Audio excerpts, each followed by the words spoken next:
Hello everyone, good morning. And in case we're in different time zone, good afternoon, good evening, and good night. Today, I'm introducing a game called Wargame Red Dragon. Wargame Red Dragon is a real-time strategy video game developed by Eugen System and published by Focus Home Interactive. This game includes 21 nations and nearly 2,000 unique units to play with. Game background is set in East Asia during an alternate history Cold War where the Soviet Union doesn't collapse. This game features campaign mode, player versus AI mode, and multiplayer mode. Today, I'm going over the basic rules needed for multiplayer mode. As picture shows, this is a game lobby, where we can change the settings of the battle that we're about to start. First, we need to choose the map of next battle. There are different sizes of maps available to choose, since in multiplayer mode, the maximum number of players in one game is 20.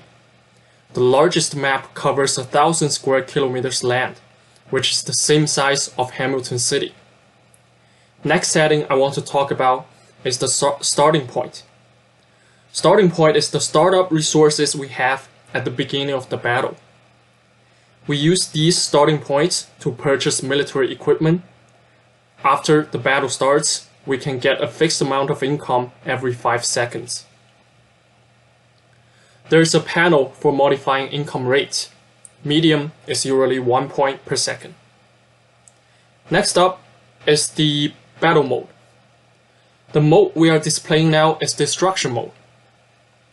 This mode simulates the situation where the objective of our force is to weaken enemies' forces' power. Therefore, in this mode, if a certain military unit is destroyed, the resources needed to buy this unit will be added to opponent's scoreboard. Whoever reaches victory point first wins. For example, at current setting, I can get 130 points when I destroy a Soviet Union commanding vehicle that's worth 130 points. If I destroy 24 such vehicles, I get 3,000 points and I win the battle. Another mode is called Conquest mode. We can't understand this mode right now, so we will come back. Third mode is called Economy mode. This mode corresponds to real-life situation that a force needs to conserve its combat power. And the difference between Economy mode and Destruction mode is, instead of having a scoreboard, victory condition in this mode is our resources. At current setting, we have 1,500 starting points. This, as I said, is the startup resources. And remember I said every 3 seconds we get certain income? When one's resources reaches 2,000 points, he wins. You might wonder, what if a player just doesn't buy any equipment at all? He just waits till his resources reach 2,000 points. Well, we will talk about that later. Another setting is time setting. When time runs out, battle ends. Very simple. Whoever has the highest score in destruction mode or highest resources in economy mode wins the battle.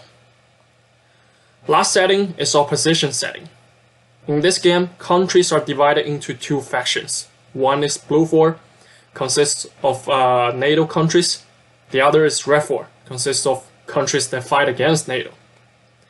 If I choose Blue 4 or Red 4 for opposition setting, I can do military exercises with my allies. For example, Royal Canadian Dragoons versus US 26th Marine Expeditionary Unit. If it is confrontation, then, for example, versus Soviet Union 87th Guard Rifle Regiment. By the way, these names are not made up. Royal Canadian Dragoons is an elite Amur regiment in Canada. So how many military forces are included in this game?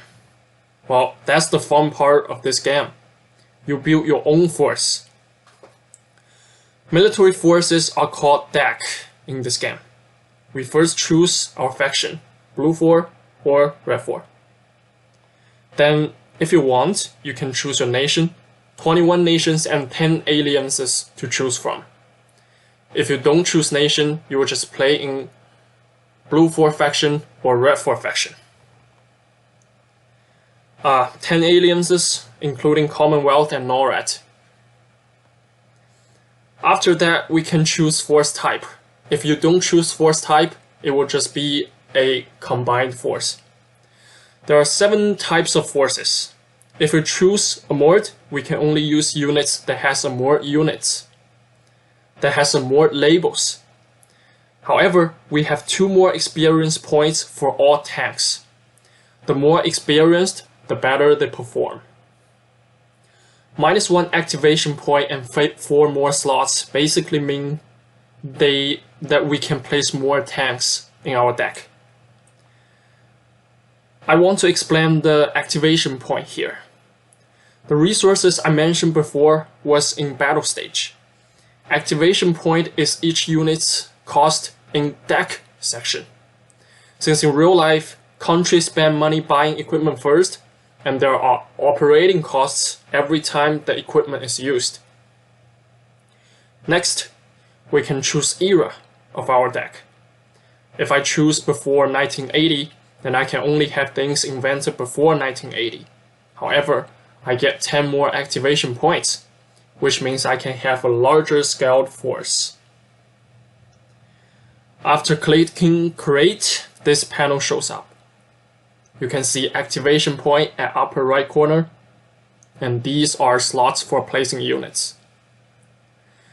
Units in this game are divided into infantry, containing riflemen, airborne, anti-tank, anti-air, etc. They're all infantry. Support, containing artillery, anti-air guns, and anti-air missiles. Tank, no need to explain this, but I do want to mention the panel at right side. It shows all information about current unit.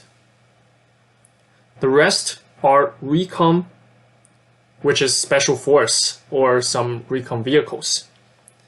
Vehicles, mainly anti-tank vehicles, for example, anti-tank missile. Helicopters, jets, and navy. Lastly, logistics. It contains command units, supply base, and cargo units. Among them, command units need to be highlighted. Command units play a very important role, securing sectors. Sectors are these numbered areas on battleground. When a friendly command unit stays stationary in the sector, this sector turns to faction's color, meaning that this faction has secured the sector. If 2 factions' command units stay stationary in the same sector, this sector stays unsecured. In destruction and economy mode, numbers on sectors represent extra income earned per 5 seconds, besides those fixed amount of income. Securing more sectors in these 2 modes means more income, hence more resources. Now we can look at conquest mode. As you see, victory condition in conquest mode is now conquest points. And securing sectors can't bring extra income anymore in this mode. However, numbers on sectors in this mode represent conquest points earned per 5 seconds. Score is measured in friendly conquest points minus enemy's conquest points. In this example, if I secure 2 sectors and enemies secure 1 sector, then based on this formula, I need around 20 minutes to win. The enemies won't let you secure sectors easily.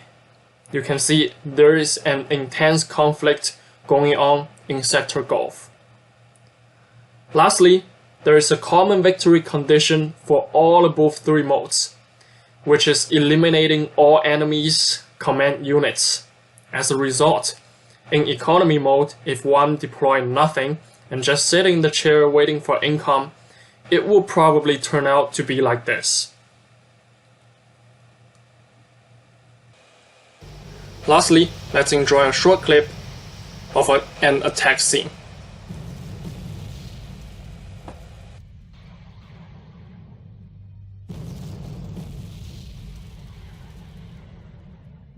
Okay, thank you for listening. I had covered rules for Wargame Red Dragon. The rest are just techniques, tactics, strategies, and practice. Thank you.